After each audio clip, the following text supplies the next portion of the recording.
Hi all, welcome to my channel YC Shriya vlogs. ఇవాళ Telangana style spicy mutton curry ఎలా చేయాలో చూపిస్తాను.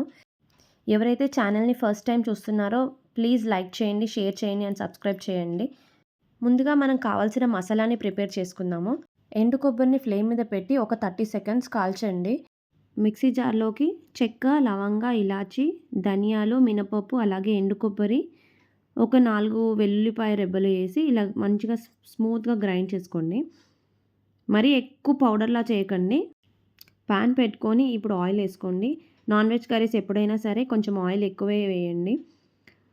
నేను ఒక 3 మీడియం సైజ్ ఆనియన్స్ తీసుకున్నాను హాఫ్ కేజీ మటన్కి. ఆనియన్స్ వేసి ఇలా ఫ్రై చేయండి. కాస్త ఫ్రై అయిన తర్వాత అల్లం వెల్లుల్లి పేస్ట్ 1 టేబుల్ స్పూన్ వేయండి.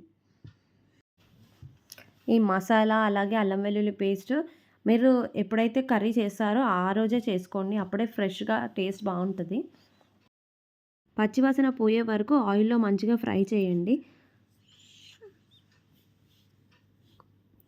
ఇప్పుడు ఒక 2 పచ్చిమిర్చి అయితే నేను వేస్తున్నాను. అలాగే 1 టేబుల్ స్పూన్ పసుపు వేయండి. ఒకసారి కలుపుకొని ముందుగా కడిగి పెట్టుకున్న మటన్‌ని వేయండి.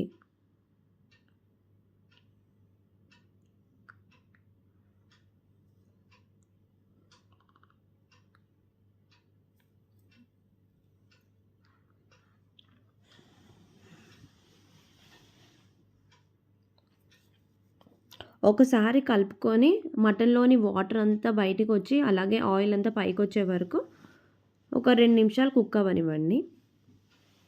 ఇప్పుడు కర్రీకి సరిపడా కారం అలాగే ఉప్పు, కొంచెం నాన్ వెజ్ కర్రీ కాబట్టి ఎక్కువే వేసుకోండి. ఒకసారి కలుపుకోండి.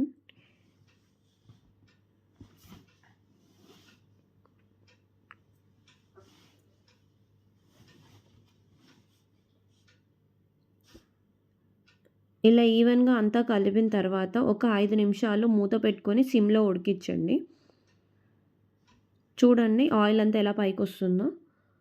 ఇలా వచ్చిన తర్వాత ఇప్పుడు మీకు కర్రీకి ఎంత గ్రేవీ కావాలనుకుంటున్నారో దానికి సరిపడా వాటర్ అయితే వేసుకోండి. నేను ఒక గ్లాస్ వాటర్ అయితే వేస్తున్నాను. వాటర్ వేసిన తర్వాత ఒకసారి కలిపేసి 8 విజిల్స్ వచ్చే వరకు కుక్కర్ మూత పెట్టుకొని కుక్ చేయండి.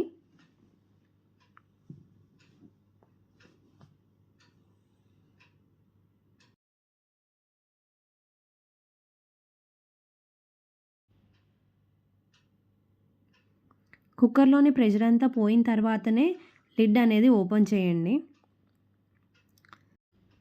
ఇప్పుడు స్టవ్ మళ్ళీ ఆన్ చేసుకోండి. మూత తీసిన తర్వాత ఒకసారి కర్రీనంతా కలిపి మనం ముందుగా గ్రైండ్ చేసి పెట్టుకున్న మసాలా వేసుకోండి. నేనైతే 4 టేబుల్ స్పూన్స్ వేస్తున్నాను. మీకు ఇంకొంచెం గ్రేవీ ఎక్కువ కావాలంటే ఇంకొక స్పూన్ వేసుకోండి. మసాలా వేసిన తర్వాత ఫ్లేమ్ సిమ్‌లో పెట్టి విజిల్ ఏం పెట్టకుండా మూత పెట్టి ఒక 10 నిమిషాలు సిమ్‌లోనే ఉడకనివ్వండి.